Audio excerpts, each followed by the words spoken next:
Cardiac output heavy exercise के अंदर augment होता है क्योंकि वेंट्रिकल्स की कॉन्ट्रैक्टिलिटी ज़्यादा हो जाती है। जो सेकंड हार्ट साउंड होती है उसकी फ्रीक्वेंसी ज़्यादा होती है और जो सेकंड हार्ट साउंड होती है उसकी पिच ज़्यादा होती है। फर्स्ट हार्ट साउंड की ड्यूरेशन ज़्यादा होती है और फर्स्ट हार्ट साउंड डल होती है।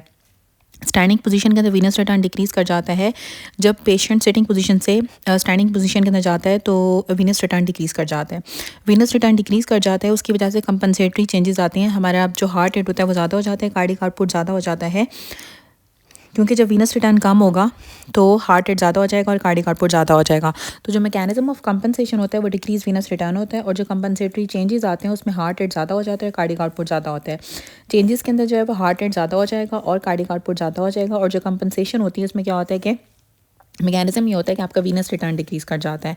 मैकेनिज्म का मतलब है कि आपका वीनस रिटर्न डिक्रीज़ कर रहा है और जो चेंजेस आते हैं उसमें चेंजेस में हार्ट रेट ज़्यादा हो जाता है, कार्डिक आउटपुट ज़्यादा हो जाता है। नॉरएपिनेफ्रीन या जो हमारा सिम्पैथेटिक स्टिमुलेशन होती है उससे एट्रियोवेंट्रिकुलर कंडक्शन इंक्रीज़ कर जाती है।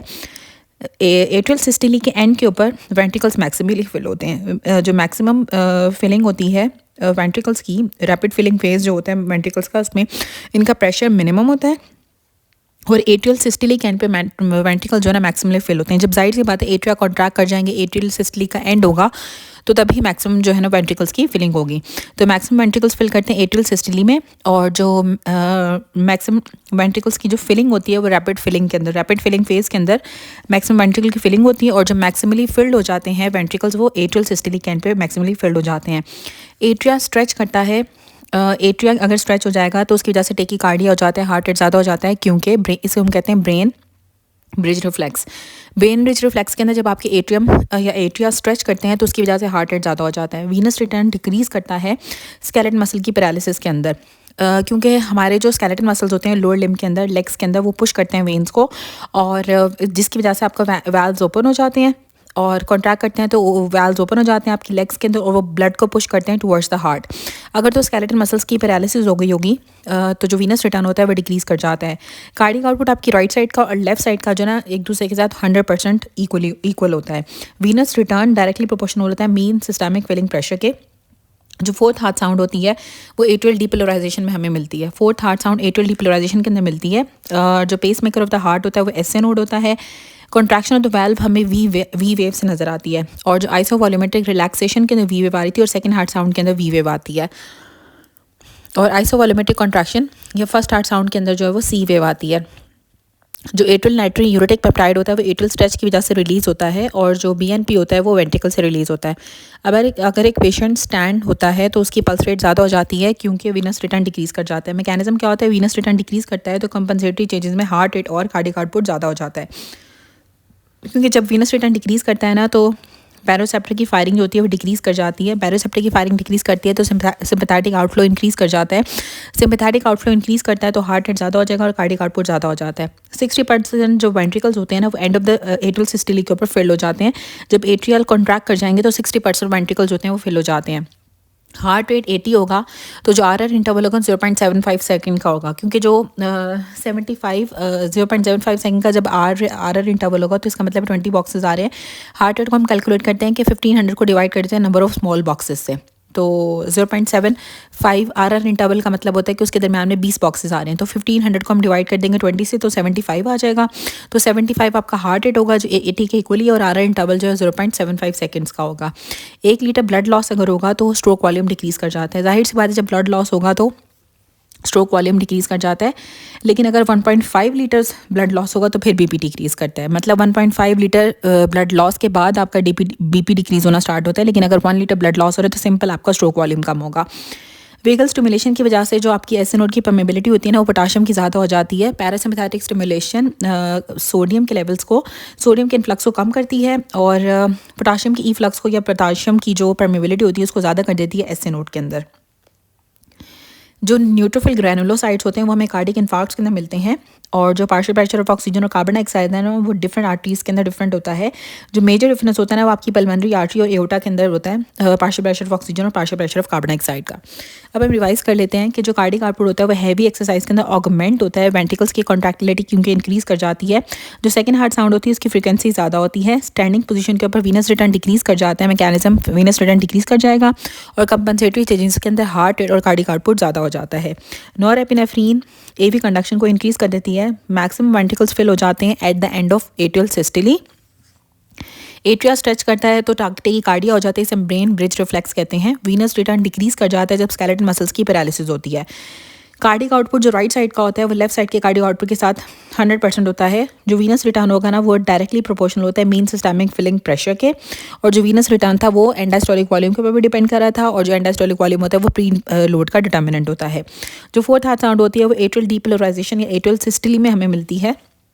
जो pace maker of the heart होता है उसको मेसे नोट कहते हैं, और जो कंट्रैक्शन होती है ना, कंट्रैक्शन ऑफ द वाल्व जो होती है वी वेव से शो होती है। एट्रियल लेंट्रोयूरेटिक पेप्टाइड एट्रिया से या एट्रियल स्ट्रेच की वजह से प्रोड्यूस होता है, और स्टैंडिंग पोजीशन के ऊपर पल्स रेट इंक्रीज कर जाता है क्योंकि आपका वीनस रिटर्न हार्ट पे डिक्रीज कर जाएगा। 60% ventricles end of the atrial systole filled हो जाते हैं, या मैक्सिमम जो आपकी वेंट्रिकल्स की फिलिंग होती है वेंट्रिकल्स मैक्सिमली फिल्ड हो जाते हैं जब एंड ऑफ एट्रियल सिस्टोली होती है। हार्ट रेट अगर 80 है तो RR इंटरवल 0.75 सेकेंड्स का होगा। 1 लीटर ब्लड लॉस होगा तो स्ट्रोक वॉल्यूम डिक्रीज कर जाएगा, और अगर 1.5 लीटर्स ब्लड लॉस होगा तो BP डिक्रीज कर जाएगा। वेगल स्टिमुलेशन से आपके पोटाशियम की परमेबिलिटी ज़्यादा हो जाती है। ऐसे नोट के अंदर न्यूट्रोफिल ग्रैनुलोसाइट्स कार्डिक इन्फार्क्ट्स को के अंदर हमें ज़्यादा मिलते हैं।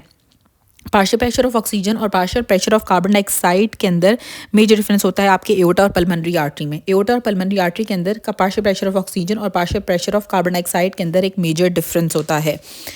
और जो न्यूट्रोफिल ग्रैनुलोसाइट्स होते हैं वो हमें कार्डिक इन्फार्क्ट्स के अंदर इंक्रीज हो जाते हैं। न्यूट्रोफिलिक ग्रैनुलोसाइट्स कार्डिक इन्फार्क्ट्स के अंदर ज़्यादा हो जाते हैं। नेक्स्ट यहाँ पे दिया हुआ है कि एओर्टिक वाल्व की ओपनिंग से पहले सिस्टली स्टार्ट हो जाती है, बिगिनिंग ऑफ सिस्टली होती है। एओर्टिक वाल्व ओपन होने से पहले जो फैक्ट इवेंट होता है क्या होता है कि बिगिनिंग ऑफ सिस्टली होती है एओर्टिक वाल्व की। Just before the opening of aortic valve systole start हो जाती है। एक्सरसाइज के अंदर आपने कार्डिक आउटपुट हम चेक करते हैं। एक्सरसाइज के दौरान हम जो हार्ट का पेरीमीटर चेक करते हैं दैट इज़ कार्डिक आउटपुट। जो नॉर्मल एंडास्टोलिक वॉल्यूम होता है वो 120 ml होता है। हाइपरटेंशन की वजह से आपकी रेटिना के अंदर ग्रेड 3 एडिमा डेवलप हो गया तो सबसे ज़्यादा इफेक्ट रेटिना के आर्टीरियोल्स इफेक्ट होते हैं। हाइपरीमिया एक एक्टिव प्रोसेस होता है। बैरोरिसेप्टर्स बैरोरिसेप्टर जो होते हैं वीनस कंप्लायंस को डिक्रीज कर देते हैं। बैरोरिसेप्टर्स वीनस कंप्लायंस को डिक्रीज कर देते हैं। स्टैंडिंग पोजीशन के अंदर हार्ट की कॉन्ट्रैक्टिलिटी ज़्यादा हो जाती है, हार्ट रेट ज़्यादा हो जाता है, कार्डिक आउटपुट ज़्यादा हो जाता है, वीनस रिटर्न डिक्रीज कर जाता है। एपिनेफ्रीन वेजोडाइलेशन कराती है बीटा-2 रिसेप्टर्स के ऊपर एक्ट करके, क्योंकि जो बीटा-2 रिसेप्टर्स होते हैं ब्लड वेसल्स के अंदर और बीटा-1 रिसेप्टर्स आपके हार्ट के अंदर होते हैं। तो एपिनेफ्रीन वेजोडाइलेशन कराती है बीटा-2 एनर्जी के थ्रू। रेगुलर एक्सरसाइज के अंदर जो रेगुलर पर्सन जो एक्सरसाइज कर रहा होगा उसका heart rate 80 beats per minute रहेगा। Slowest speed of conduction AV node की होती है, और जो फास्टेस्ट स्पीड ऑफ कंडक्शन होती है और परकिंजे फाइबर्स की होती है। अब यहाँ पे हमने स्ट्रोक वॉल्यूम का फॉर्मूला होता है कि एंड डायस्टोलिक वॉल्यूम में से हम एंड सिस्टोलिक वॉल्यूम को माइनस कर देते हैं, और एंड डायस्टोलिक वॉल्यूम को कैलकुलेट करने के लिए हम स्ट्रोक वॉल्यूम में एंड सिस्टोलिक वॉल्यूम को ऐड कर देंगे तो 120 ml आ जाएगा। जो नॉन एक्सरसाइजिंग मसल का ब्लड फ्लो होता है वो पोस्ट गैंग्लियोनिक सिम्पैथेटिक कोलिनर्जिक से मेंटेन होता है। वेंट्रिकल्स की फिलिंग जो होती है ना वो TP सेगमेंट के अंदर होती है। वेंट्रिकल्स की फिलिंग हमें TP सेगमेंट से नज़र आती है। जो माइलिनेटेड फाइबर्स होते हैं उनका जो एक्शन पोटेंशियल होता है वो इंटरनोड्स पे होता है। अब एक पेशेंट का सारा सिनेरियो दिया हुआ था कि उसको एटिपिकल चेस्ट पेन भी हो रहा है, उसे ग्रेड 2 मर्मर भी हमें मिल रहा है, सिस्टोलिक मर्मर, पल्स रेट भी उसका ठीक है, BP भी ठीक है, एक्सरे भी ठीक है और ECG भी ठीक है। जब ECG ठीक है, एक्सरे ठीक है तो इसका मतलब है कि नॉर्मल हार्ट होगा। जो कार्डिक मसल्स होते हैं ना उनका एक्शन पोटेंशियल जो होता है ना उसके अंदर प्लेट्यू होता है। इनका स्पेसिफिक फीचर है कार्डिक मसल्स के जो एक्शन पोटेंशियल के अंदर प्लेट्यू होता है। Systolic phase of the cardiac cycle के अंदर जो ECG के ऊपर जो RT सेगमेंट होता है वो हमें RT इंटरवल जो होता है RT इंटरवल होता है, क्योंकि इंटरवल में हमेशा वेव्स आती हैं, सेगमेंट के अंदर कोई वेव नहीं होती है। तो जो RT इंटरवल होता है वो systolic phase of the cardiac cycle को शो करता है। एक्सरसाइज के दौरान जो कॉरोनरी ब्लड फ्लो होता है वो लोकल मेटाबोलाइट से मेंटेन होता है। एओर्टा के अंदर मैक्सिमम प्रेशर होता है स्लो इजेक्शन फेज के अंदर या फिर रैपिड इजेक्शन फेज के अंदर एओर्टा के अंदर मैक्सिमम प्रेशर होगा। Just before the opening of the aortic valve beginning of systole हो जाती है, सिस्टली स्टार्ट हो जाती है एओर्टिक वाल्व के ओपन होने से पहले। कॉन्ट्रैक्शन ऑफ द वाल्व जो होती है वो V वेव से हमें नजर आती है, और इसमें आइसोवॉल्यूमेट्रिक रिलैक्सेशन होती है, सेकेंड हार्ट साउंड होती है। गूज बम्प्स में इरेक्टर पिलाया मसल्स की कॉन्स्ट्रिक्शन होती है, और जो कार्डिक मसल्स होते हैं वो रिथमिकली या माइजेनिकली कॉन्ट्रैक्ट करते हैं क्योंकि इनके अंदर गैप जंक्शंस होते हैं। तो माइजेनिकली कॉन्ट्रैक्ट करेंगे सिंक्रोनाइज फैशन के अंदर cardiac muscles. Highest conduction velocity परकिंजे fibres की होती है क्योंकि उसके अंदर लेस नंबर ऑफ मायोफिब्रिल्स होते हैं। अब हम रिवाइज कर लेते हैं कि एओर्टिक वाल्व के ओपन होने से पहले सिस्टली स्टार्ट हो जाती है। एक्सरसाइज के दौरान हम जो हार्ट की जो पैरामीटर हम चेक करते हैं that is cardiac output. And diastolic volume 120 ml होता है। हाइपरटेंशन की वजह से रेटिना के अंदर ग्रेड 3 एडीमा हो गया तो आर्टीरियोल डैमेज हो जाएगा। हाइपरईमिया जो होता है एक एक्टिव प्रोसेस है। बैरोरिसेप्टर वेन्स की कंप्लाइंस को डिक्रीज कर देते हैं। स्टैंडिंग पोजीशन पे हार्ट रेट ज़्यादा हो जाता है और जो हार्ट की कॉन्ट्रैक्टिलिटी होती है वो ज़्यादा हो जाती है, कार्डियक आउटपुट ज़्यादा हो जाता है, वीनस रिटर्न कम हो जाता है। एपिनेफ्रीन वेजोडाइलेशन कराती है बीटा 2 एनर्जिक रिसेप्टर्स के ऊपर एक्ट करके। रेगुलर एक्सरसाइज के अंदर जो हार्ट रेट होगा वो 80 बीट्स पर मिनट होता है। स्लोएस्ट स्पीड ऑफ कंडक्शन होती है आपकी एवी नोड की। एट्रियोवेंट्रिकल नोड की जो स्पीड ऑफ कंडक्शन होती है वो स्लो होती है, सबसे ज़्यादा स्लो होती है एवी नोड की कंडक्शन। और जो स्ट्रोक वॉल्यूम होता है ना उसके अंदर हम एंड सिस्टोलिक वॉल्यूम को ऐड कर देंगे तो एंड डायस्टोलिक वॉल्यूम आ जाता है और एंड डायस्टोलिक वॉल्यूम नॉर्मली बिना 120 ml ही होता है। और नॉन एक्सरसाइजिंग मसल का जो ब्लड फ्लो होता है वो पोस्ट गैंग्लियोनिक सिम्पैथेटिक कोलिनर्जिक से मेंटेन होता है। वेंट्रिकल्स की फिलिंग जो होती है वो टीपी सेगमेंट से नजर आती है। वेंट्रिकल्स फिल हो गए हैं तो हमें ये टीपी सेगमेंट से नजर आएगा। जो माइलिनेटेड फाइबर्स होते हैं उनका एक्शन पोटेंशियल इंटर नोड्स पे होता है। माइलिनेटेड फाइबर्स का एक्शन पोटेंशियल इंटर नोड्स पे होता है। अगर ईसीजी नॉर्मल होगी, चेस्ट एक्सरे भी नॉर्मल होगा और बाकी पैरामीटर्स नॉर्मल है, लेकिन उसका अगर मरमर आ भी रहा है तो पेशेंट को जो है ना वो नॉर्मल हार्ट ही होगा। जो कार्डिक मसल्स होते हैं उनका जो एक्शन पोटेंशियल होता है उसमें हमें प्लेट्यू मिलता है। इनका स्पेसिफिक फीचर है कि कार्डिक मसल्स के एक्शन पोटेंशियल के अंदर हमें प्लेट्यू फेज मिलता है। जो कार्डिक साइकिल होता है उसका सिस्टोलिक फेज हमें आरटी इंटरवल से नजर आता है ईसीजी के ऊपर। एक्सरसाइज के दौरान जो कोरोनरी ब्लड फ्लो होगा वो लोकल मेटाबोलाइट से मेंटेन होता है। मैक्सिमम प्रेशर एओर्टा का होता है स्लो इजेक्शन फेज में। और एओर्टिक वाल्व के ओपन होने से पहले बिगिनिंग ऑफ सिस्टली हो जाती है। ठीक है, सिस्टली स्टार्ट हो जाती है एओर्टिक वाल्व के just before the opening. Contraction of the valve के अंदर हमें वी वेव में नजर आती है जेवीपी फॉर्म्स के ऊपर। गूज बम्प्स के अंदर जो आपकी कॉन्स्ट्रक्शन हो जाए कॉन्ट्रैक्शन हो जाती है आपके इरेक्टर पिलाई मसल्स की। जो स्ट्राइडेटेड मसल्स होते हैं वो ऐसे स्ट्राइडेटेड मसल्स जो कि मायोजेनिकली या फिर सिंक्रोनाइज तरीके से सिंक्रोनाइज फैशन के अंदर कॉन्ट्रैक्ट करते हैं, इनको हम कार्डिक मसल्स कहते हैं क्योंकि इसके अंदर गैप जंक्शंस प्रेजेंट होते हैं।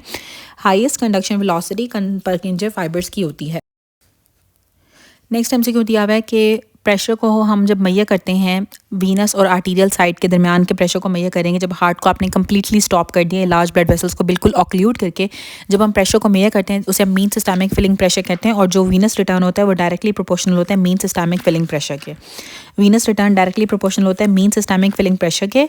और venous mean systemic filling pressure को आइडियली हम एक जो लाइव ह्यूमन बींग के अंदर मेजर नहीं कर सकते हैं। इसमें आपने लार्ज ब्लड वेसल्स को क्लैम्प करके कंप्लीट आप सिस्टमिक सर्कुलेशन और परमानेंट सर्कुलेशन को सेपरेट करके और फिर मैयर करते हो, तो ये पॉसिबल नहीं है। तो इसलिए मीन सिस्टमिक फिलिंग प्रेशर को हम नॉर्मली मैयर नहीं कर सकते हैं। लेकिन अगर आप हार्ट को स्टॉप कर दो और फिर मैयर करोगे that is mean systemic filling pressure. जो एंड डायस्टोलिक वॉल्यूम होता है वो वीनस रिटर्न के ऊपर डिपेंड करता है और जो मीन सिस्टमिक फिलिंग प्रेशर होता है वो भी डायरेक्टली प्रोपोर्शनल होता है वीनस रिटर्न के। कोरोनरी सर्कुलेशन का मेन डिटर्मिनेंट जो होते हैं वो लोकल मेटाबोलाइट्स और ऑक्सीजन की डिमांड होती है। इसी चीज़ जो होती है वो हमें कंप्लीट डीपोलराइज्ड वेंट्रिकल शो करता है एसटी सेगमेंट। जो एसटी सेगमेंट होता है वो ये शो करता है कि आपके वेंट्रिकल्स की डीपोलराइजेशन कंप्लीट हो गई है। और इजेक्शन फ्रैक्शन का फॉर्मूला होता है स्ट्रोक वॉल्यूम को हम डिवाइड कर देते हैं एंड डायस्टोलिक वॉल्यूम से। और अगर एक पेशेंट को आपने ब्लड ट्रांसफ्यूज़ किया ट्रॉमा के बाद तो जो रिप्लेस्ड ब्लड वॉल्यूम होता है वो उसकी वेन्स और वेन्यूल्स के अंदर जाता है। हार्ट रेट डबल हो जाता है जब कार्डिक साइकिल हाफ होगा। ठीक है, तो cardiac cycle heart rate double हो गया तो कार्डिक साइकिल आपका 0.4 सेकंड का हो जाएगा। नॉर्मल कार्डिक साइकिल 0.8 सेकंड्स का होता है। अगर एक पेशेंट की हार्ट रेट जो 75 बीट से 225 बीट्स हो जाए मतलब 3 टाइम्स उसका हार्ट रेट ज़्यादा हो जाए तो कार्डिक आउटपुट्स का 0.1 सेकंड्स का हो जाएगा। बीटा एडर्जिक इफेक्ट्स कार्डिक एक्सेलरेशन करते हैं। जो सिम्पैथेटिक इफेक्ट्स होते हैं ना वो हार्ट की एक्सेलरेशन करते हैं। ए वेव जो होती है पीआर सेगमेंट के साथ कॉरिस्पॉन्ड करती है और ए फिब वाले पेशेंट के अंदर माइट्रल स्टेनोसिस वाले पेशेंट्स के अंदर एब्सेंट होती है और ट्राइकस्पिड स्टेनोसिस वाले पेशेंट के अंदर जॉइंट होती है। स्ट्रोक वॉल्यूम अगर इंक्रीज कर जाए लेकिन कार्डिक आउटपुट फिर भी सेम हो एथलीट के अंदर तो इसका मतलब है कि उसका हार्ट रेट डिक्रीज कर रहा है और स्ट्रोक वॉल्यूम इंक्रीज कर रहा है जिसकी वजह से उसका कार्डिक आउटपुट ठीक है क्योंकि cardiac output heart rate into stroke volume होता है। अब हम रिवाइज कर लेते हैं कि जो mean heart systemic filling pressure होता है ना एक तो वो डायरेक्टली प्रोपोर्शनल होता है वीनस रिटर्न के। वीनस रिटर्न के डायरेक्टली प्रोपोर्शनल होता है और साथ अगर आपने आर्टीरियल वीनस साइड के प्रेशर को मैयर करना हो और हार्ट को स्टॉप करा के तो उसको हम मीन सिस्टमिक फिलिंग प्रेशर कहते हैं। एंड डायस्टोलिक वॉल्यूम जो होता है वो वीनस रिटर्न के ऊपर डिपेंड करता है। कोरोनरी सर्कुलेशन लोकल मेटाबोलाइट्स या फिर ऑक्सीजन डिमांड का मेन डिटर्मिनेंट्स होते हैं इसके। कंप्लीटली डिपोलराइज्ड वेंट्रिकल हमें एसटी सेगमेंट से शो होता है। Ejection fraction stroke volume over and diastolic volume होती है। ब्लड जब हम देते हैं तो वो रिप्लेस ब्लड आपकी वेन्स और वेन्यूल्स के अंदर जाता है। हार्ट रेट डबल होगा तो कार्डिक साइकिल 0.4 सेकंड का हो जाएगा। हार्ट रेट अगर 3 टाइम ज़्यादा हो जाएगा तो कार्डिक साइकिल 0.1 सेकंड का हो जाएगा। बीटा एटनर्जिक से कार्डिक एक्सेलरेशन होती है और जो ए वेव होती है वो कॉरिस्पॉन्ड करती है पीआर सेगमेंट के साथ। और एथलीट्स के अंदर हार्ट रेट ज़्यादा हो जाता है, स्ट्रोक वॉल्यूम भी इंक्रीज़ कर जाता है, डिक्रीज़ कर जाता है। हार्ट रेट कम हो जाता है, स्ट्रोक वॉल्यूम ज़्यादा हो जाता है, जिसकी वजह से कार्डिक आउटपुट नॉर्मल रहता है एथलीट्स में।